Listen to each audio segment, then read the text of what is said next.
Moving on down the main toolbar, the next button I want to talk about is the Open Content Browser button. If you click on this, it brings up the content browser. Very straightforward. Now, I'm not going to talk too much about what the content browser does.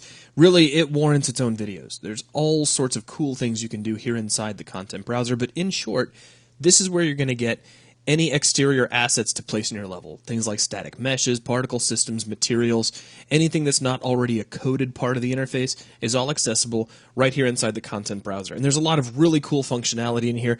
As you build your levels, you'll be using this a lot. So you'll probably reach up here and click on this Open Content Browser button a lot.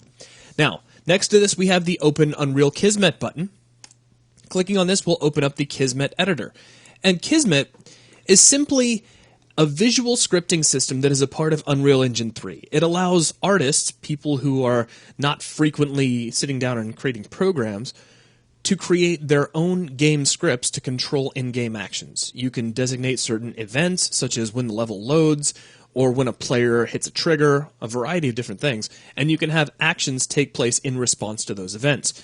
Now, Kismet is also one of those topics that really warrants its entire set of videos, so I'm not going to talk too much more about it here, just to show you that by clicking on the Unreal Kismet button here inside our main toolbar, we can open up the editor. Next, we have the Open Unreal Matinee button. Now, this is going to work differently depending on how many, if any at all, matinee sequences you have in your level. If you have no matinee sequences, this button won't do anything. If you have one, this will automatically open up the one matinee sequence that you have. If you have several, as we do here inside of VCTF Sandstorm, it'll give you a drop-down of all of the different matinee sequences available. You can choose one, and it'll open up the matinee for that sequence. Now I'll go ahead and close this. And the last thing I want to talk about is our distance to far clipping plane slider. Now to really show this off, I'm going to maximize the viewport. Now, I'm in game mode, so things look really nice right now. And what I'm going to do is just take that slider and start to slide it back off to the left. And take a look out there in the distance. There's kind of this wall that is moving forward, devouring everything in the distance as it gets closer.